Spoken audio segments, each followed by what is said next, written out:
Video ini disponsori oleh Table Toys. Hello guys, hari ini gue bakal nge-review The Grizzled dari Sweet Games dan Cool Mini or Not, desainer Fabian Rifot dan Juan Rodriguez. Game untuk 2-5 pemain, usia 14 tahun ke atas, durasi mainnya sekitar 30 menit. Langsung aja kita lihat yuk apa yang ada di dalam boxnya. Ada rulebook dalam bahasa Inggris, sejumlah kartu, dan sejumlah token. Udah, mari kita lanjut ke cara mainnya. Untuk setup, bagikan satu kartu peran ke setiap pemain. Boleh diacak atau pilih sendiri-sendiri untuk ditaruh di depan mereka dengan sisi good luck charm ini menghadap atas. Ambil contoh kita main berempat, kembalikan kartu-kartu peran yang nggak kepake ke box. Berikut adalah tal-tal support. Untuk main berdua atau bertiga, kembalikan tal-tal dengan 2 panah seperti ini ke box. Berikan 1 tal panah kiri dan 1 tal panah kanan ke setiap pemain, lalu acak tal-tal support sisanya dan bagikan 1 lagi secara tertutup ke setiap pemain. Para pemain kini mengocok ketiga tal mereka dan dibariskan di dekat kartu peran mereka secara tertutup. Kita selalu boleh melihat isi dari tal-tal support kita, tapi jangan sampai keintip sama para pemain lain dan kembalikan tal-tal sisanya ke box. Taruh kartu damai dan kartu monumen di tengah area permainan. Lalu kocok ke 59 kartu trial ini dan pasang 25 kartu membentuk satu deck trial tertutup di atas kartu damai dan 34 sisanya membentuk satu deck tertutup di atas kartu monumen sebagai deck moral. Taruh sejumlah token speech di antara kedua deck tergantung jumlah pemain.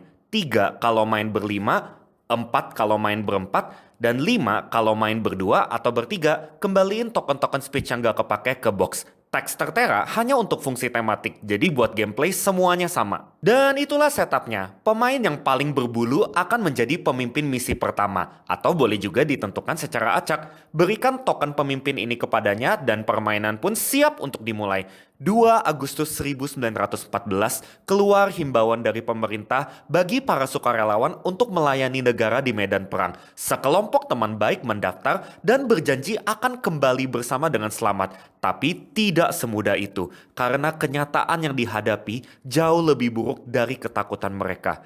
Akankah mereka bertahan sampai nampak langit biru, ataukah tantangan yang akan menang dan memasang nama mereka di tugu memorial? Di The Grizzled, para pemain akan bekerja sama untuk menghabiskan deck trial sehingga kartu damai muncul. Dan permainan akan berlangsung selama beberapa ronde. Setiap ronde dibagi menjadi 4 fase, dimulai dengan fase persiapan. Pemimpin misi kini menentukan level misi. Minimal 1, maksimal gak ada batasnya. Level ini adalah jumlah kartu trial yang akan dibagikan ke setiap pemain. Dan khusus ronde 1, minimal levelnya adalah 3. Misalnya si pemimpin sebut level 4. Berarti 4 kartu akan dibagikan satu persatu ke setiap pemain untuk dipegang di tangan. Dimulai dari pemimpin dan berlanjut searah jarum jam. Ambilnya dari deck trial ya, bukan dari deck moral. Kita boleh ngelihat kartu-kartu kita, tapi jangan sampai keintip sama para pemain lain. Dan kalau deck trial habis, berarti ada beberapa pemain yang dapat kartu lebih sedikit. Mungkin ada yang menyimpan kartu dari ronde sebelumnya, tapi setiap pemain tetap dapat jumlah kartu baru yang sama, sesuai level yang ditentukan. Setelah itu, kita akan masuk ke fase 2, yaitu fase misi. Dimulai dari pemimpin dan terus berlanjut searah jarum jam, setiap pemain akan bergantian melakukan salah satu dari 4 pilihan aksi berikut. Opsi pertama adalah memainkan satu kartu dari tangan kita, dan ada 2 jenis kartu. Kartu Hard Knock yang ada petirnya ini dimainkan di depan kita dan efeknya yang selalu buruk akan segera aktif. Gua nggak bakal jelasin efeknya satu persatu. Tapi kalau hard knock di depan kita efeknya saling bertolak belakang, maka yang terpasang lebih awal yang diutamakan. Jenis kartu kedua adalah Threat yang dimainkan di No Man's Land alias area tengah permainan. Boleh ada sebanyak apapun kartu di sini dan dibarisin aja biar rapi. Ada 6 jenis Threat, yaitu malam, salju, hujan, masker, peluru, dan peluit. Setiap kartu berisi antara 2-3 thread berbeda. Misalnya malam dan masker, masker dan peluit, malam salju dan hujan, dan seterusnya. Ini itu background netral ya, jadi bukan thread. Setiap jenis thread muncul sebanyak tepat 14 kali tersebar di kartu-kartu trial yang ada. 9 kartu thread memiliki icon trap seperti ini. Saat dimainkan, segera tambahkan satu kartu teratas dari deck trial ke No Man's Land. Dan abaikan trap di kartu ekstra ini kalau ada. Kalau yang muncul kartu Hard Knock, itu akan dipasang di depan kita sebagai pemain aktif. Enak ya kartu ekstra, kan kita mau habisin deck trial, tapi ini ada resikonya. Jika ada 3 thread yang sejenis muncul, kayak gini, 1, 2, 3 malam, maka misi ini otomatis gagal. Dan perhatikan bahwa hard knock fobia dan trauma seperti ini juga dihitung. So, walaupun baru ada 2 peluit di No Man's Land, kalau satu pemain punya fobia ini di depannya, maka misi jadi gagal karena total 3 peluit.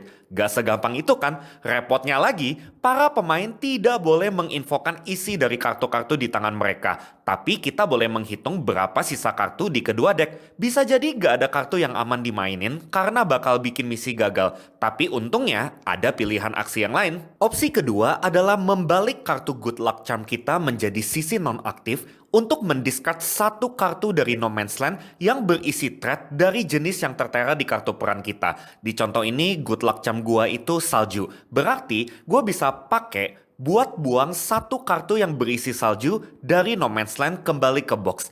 Peran non-aktif untuk sementara belum bisa dipakai dan kita bakal lihat cara refreshnya nanti. Opsi ketiga, kita bisa discard token speech kita kalau punya, kembali ke box dan mengumumkan satu jenis thread. Biar lebih tematik, boleh dong sekalian dibaca teksnya. Contoh, teman-temanku, janganlah takut terhadap peluit yang berisik. Intinya, para pemain lain kecuali kita boleh mendiscard satu kartu dari tangan mereka yang berisi thread dari jenis yang diumumkan kembali ke box. Jadi pemain B bisa buang kartu ini dan pemain C bisa buang kartu ini karena trauma dan fobia ada icon threadnya. Sedangkan pemain D yang gak punya kartu peluit tidak menikmati benefit ini. Finally, opsi aksi terakhir adalah pass. Pertanda kita sudah tidak akan beraksi lagi di ronde ini dan semua hard knock di depan kita tidak akan mempengaruhi misi yang tengah berjalan.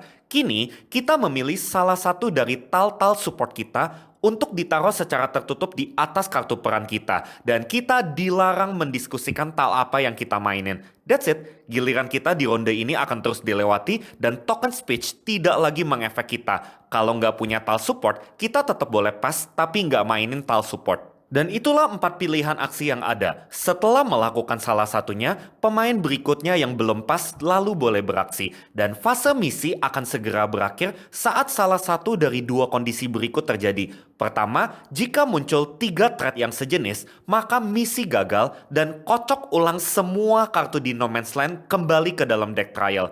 Atau jika semua pemain sudah pas, maka misi berhasil dan discard semua kartu di No Man's Land kembali ke box. Entah misi gagal atau berhasil, para pemain akan tetap menyimpan semua hard knock di depan mereka dan semua kartu di tangan mereka. Lalu kita akan lanjut ke fase 3, yaitu fase support. Para pemain kini membuka tal support di atas kartu peran mereka dan memberikannya ke pemain yang dituju oleh panah di talnya. Orientasinya jangan kebalik ya. Jadi ini ke sini, ini ke sini, ini ke sini karena panah 2, dan ini ke sini. Jika ada satu pemain yang menerima operan tal lebih banyak dibandingkan yang lain, dia akan mendapatkan satu bonus, yaitu mendiscard 2 hard knock yang ada di depannya kembali ke box, atau merefresh kembali good luck charm-nya kalau udah kepake. Info penting, kalau terjadi seri untuk operan tal terbanyak, maka tidak ada yang mendapatkan bonus. Dan yang dihitung itu cuma yang barusan dioper ya, bukan keseluruhan yang kita punya. Selain itu, kalau misi gagal, pilihan bonus yang tersedia hanyalah mendiscard satu kartu hard knock di depan kita. Setelah support diberikan, para pemain akan menambahkan tal-tal yang dioper ke mereka secara tertutup ke koleksi masing-masing.